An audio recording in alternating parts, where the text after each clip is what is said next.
Rodrigo Silva observaba desde la ventana de su pequeño apartamento mientras las lágrimas corrían por su rostro. Habían pasado 3 meses desde que su hija Valentina, de 12 años, había tomado una decisión desgarradora. Cuando el juez le preguntó con quién quería vivir después del divorcio, no dudó, con mamá y el tío Eduardo. Eduardo Mendoza no era solo un tío, era el hombre que cautivó a su exesposa Cristina durante los últimos años de su matrimonio. Eduardo, un acaudalado, promotor inmobiliario, le ofreció todo lo que Rodrigo, un simple profesor de historia, jamás podría ofrecer: una mansión, viajes, ropa de diseñador y la promesa de un futuro sin preocupaciones financieras. Rodrigo recordó el momento exacto en que Valentina lo rechazó frente a todos en el tribunal. Sus palabras resonaron en su mente: «Papá, te amo, pero quiero una vida mejor. Eduardo puede darme oportunidades que tú nunca me darás». Ese día, Rodrigo no solo perdió la custodia de su hija, perdió la fe en el amor incondicional que creía que existía entre padre e hija. Han pasado 9 años desde aquel doloroso día. Rodrigo, ahora de 45 años, había reconstruido su vida pieza por pieza. Siendo aún profesor, pero ahora director de una escuela pública, logró comprar una casa modesta y se dedicó por completo a su trabajo y a los alumnos que consideraba sus hijos adoptivos. Cristina y Eduardo se casaron 6 meses después de su divorcio.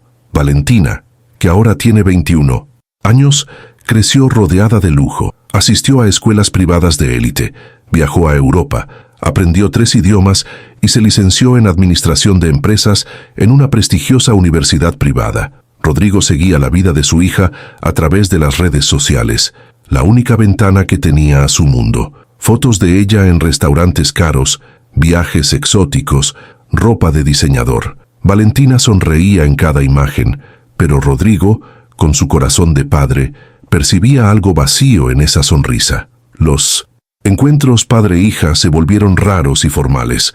Cumpleaños, Navidad, Día del Padre, reuniones marcadas como citas, donde charlaban de trivialidades, mientras el peso del pasado los abrumaba como una sombra.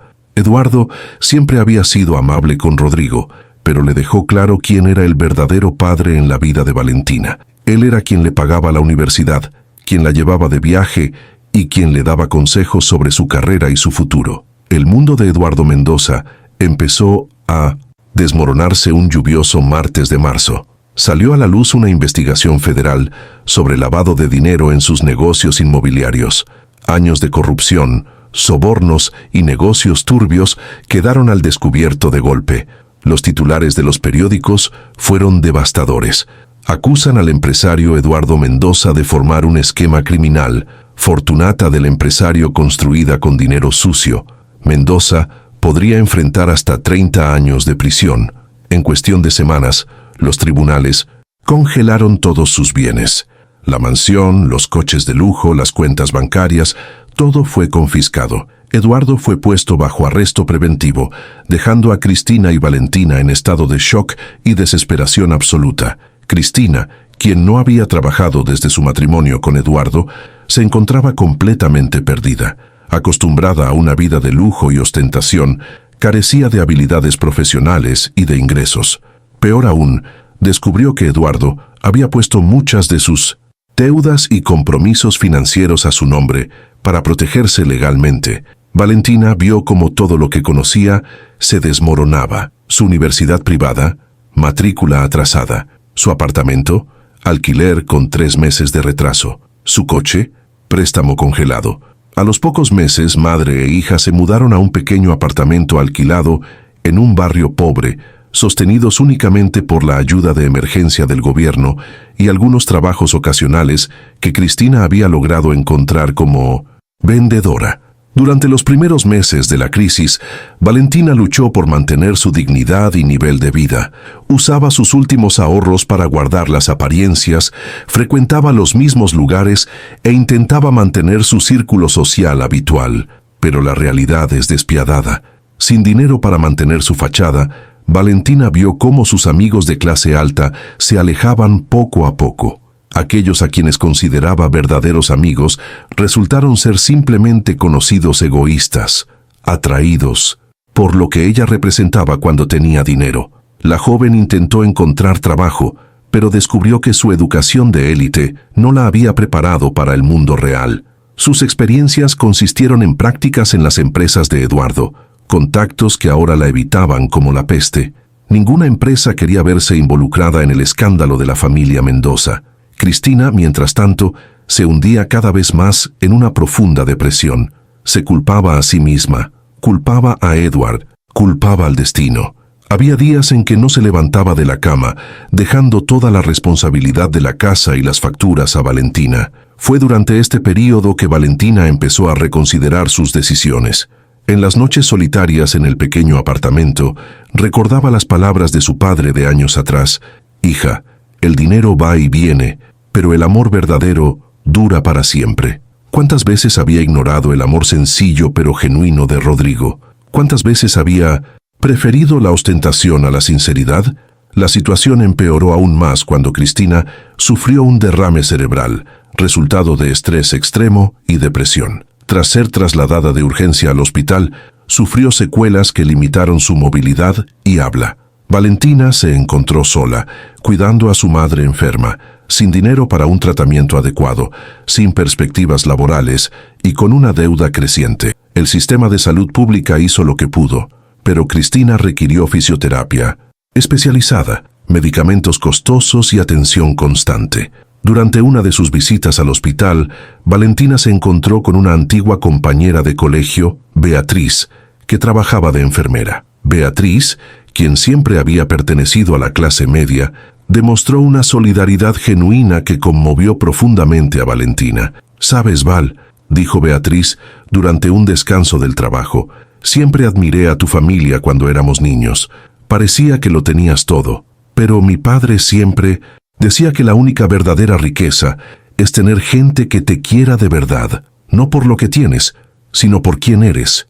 Estas palabras impactaron a Valentina como un rayo. Recordó a Rodrigo, siempre presente en su infancia, siempre cariñoso, siempre disponible.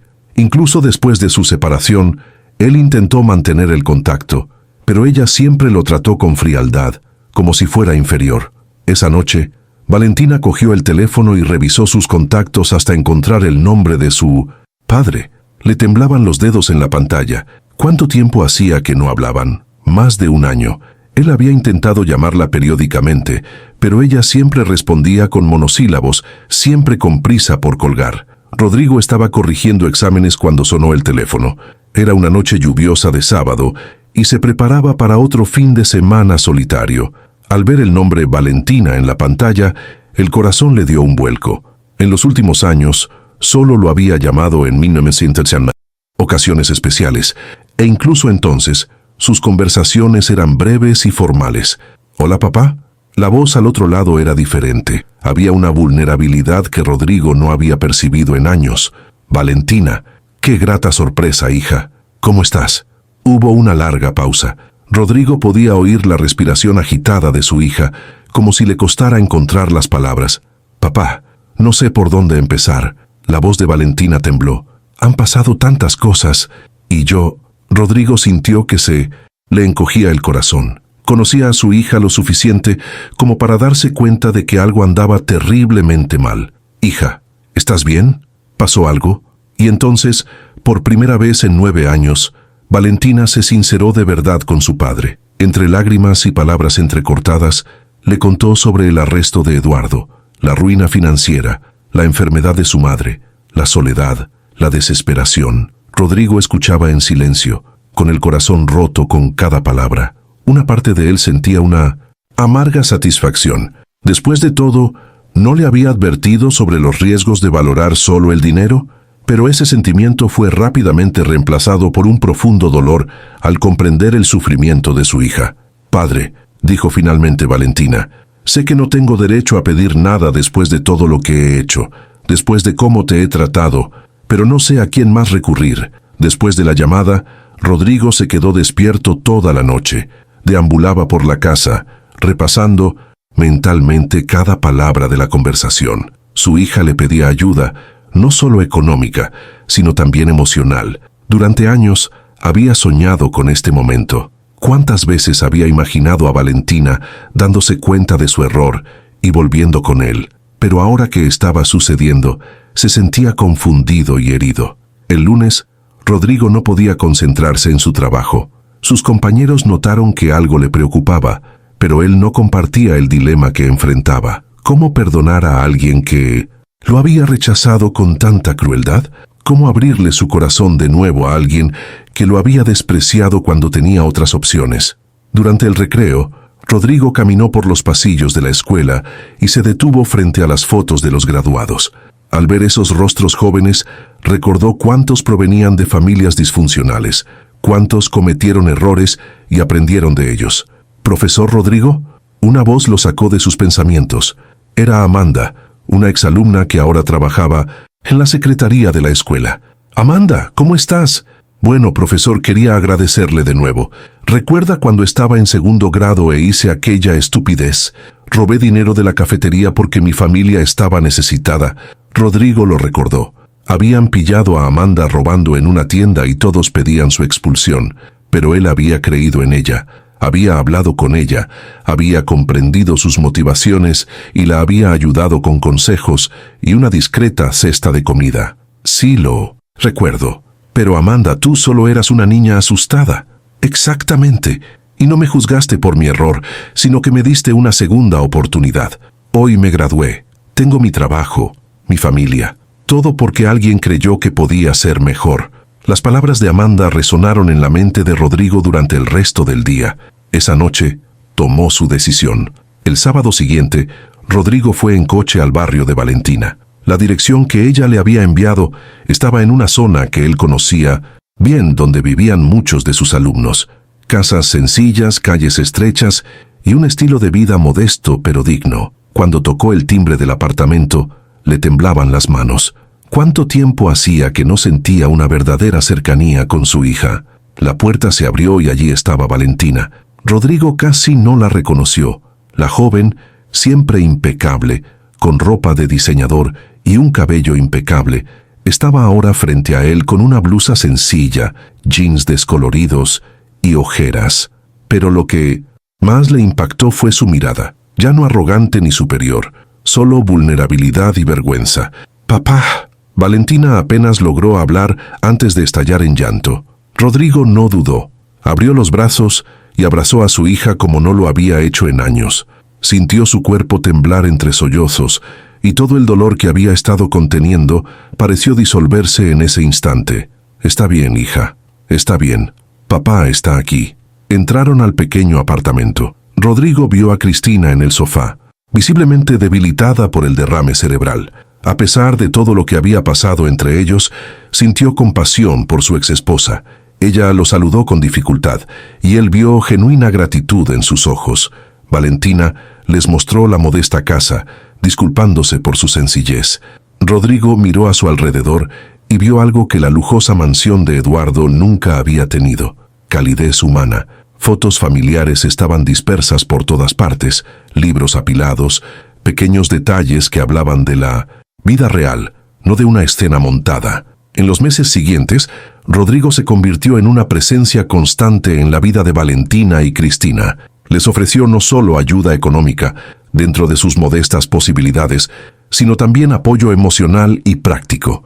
Ayudó a Valentina a reescribir su currículum, destacando sus verdaderas habilidades en lugar de sus contactos privilegiados. Utilizó su red de contactos en el sector educativo para conseguirle una entrevista con una ONG dedicada a la educación popular. «Sabes, hija», dijo Rodrigo durante el almuerzo del domingo, «tienes algo que muchos profesionales no tienen. Has vivido las dos caras de la moneda. Conoces tanto la realidad de los privilegiados como la lucha de los que no tienen nada. Esa puede ser tu mayor fortaleza». Valentina consiguió el trabajo en la ONG. El sueldo era modesto, pero descubrió una satisfacción que nunca había sentido en el trabajo: ayudar a niños desfavorecidos a acceder a una educación de calidad le brindó un propósito que el dinero jamás le pudo dar. Rodrigo también fue crucial en el cuidado de Cristina. Investigó tratamientos alternativos, buscó fisioterapeutas voluntarios y organizó una red de apoyo. Su generosidad impresionaba a Valentina a diario. «¿Por qué haces esto, papá?». preguntó una vez. Después de todo lo que te hemos hecho, Rodrigo dejó de ajustar la almohada de Cristina y miró a su hija a los ojos. Porque eso es lo que hacen las familias, Valentina. Las familias de verdad.